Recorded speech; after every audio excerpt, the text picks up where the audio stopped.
want to tell you today about some federal assistance that is available in every state across America during this very difficult time of the 2020 pandemic. I am a small landlord. A small landlord is defined as anyone who has a dwelling that is between 1 and 10 units. Now, you can own many properties, but the property for which this grant is available is a building that is between 3 and 10 units. It doesn't matter what your gross income is. This is not a program that is defined by income. It's just to help you with a particular building in which you have tenants who are still not able to pay their rent. I found out recently, and it's quite interesting, that in most states, almost 40% of all rental units are in small dwellings or smaller buildings. We all know that in urban centers there are many high-rises that contain 200-300 units. These buildings are not available for this particular grant. Also, if the building in which you have tenants unable to pay the rent is a seasonal or a vacation rental, it is not eligible for this grant. It must be for regular year-round tenants. The forms to apply for this grant are very simple, and all applications must be done online. This should not deter you, because you can go to your local library and there will be someone there who will help you fill out the forms, which will take less than a half hour. The Housing, Mortgage, and Finance Agency, or your Department of Community Affairs. You should be in touch with these two agencies to find out when this grant money is available. Now, when the announcement comes out in your state that there is this Small Landlords Emergency Grant available, you only have about 10 days in which to make this application and submit it.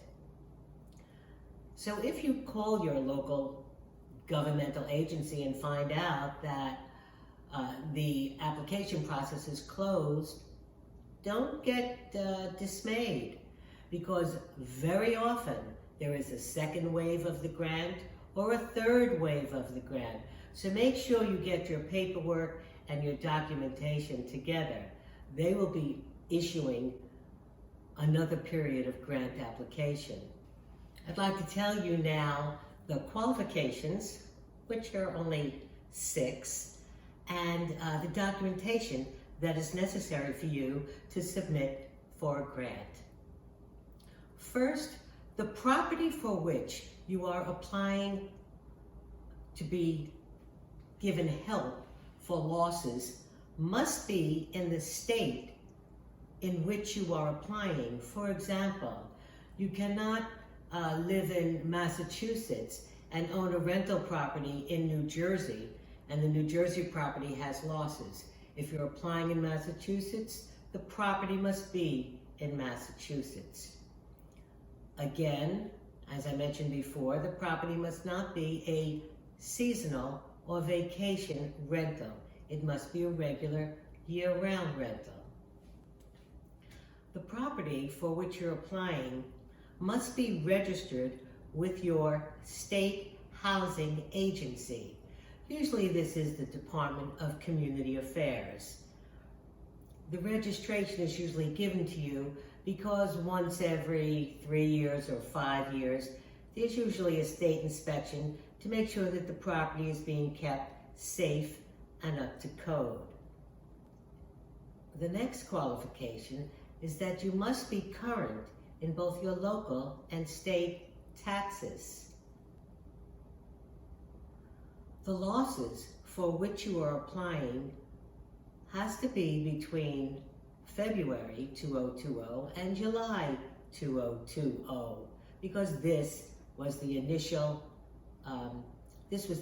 period of the COVID virus and the pandemic. Also, you're going to be asked to show a local fire certificate.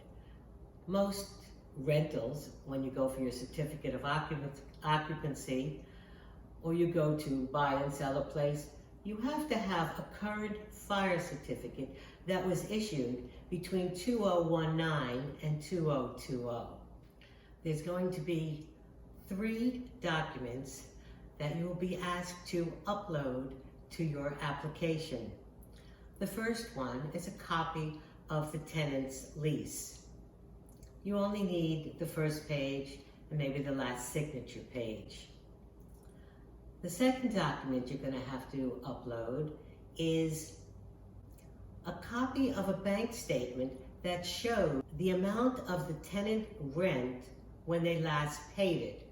For example, if the tenant pays $1,400 a month, pull up a bank statement from 3 or 4 months earlier that just shows his one deposit.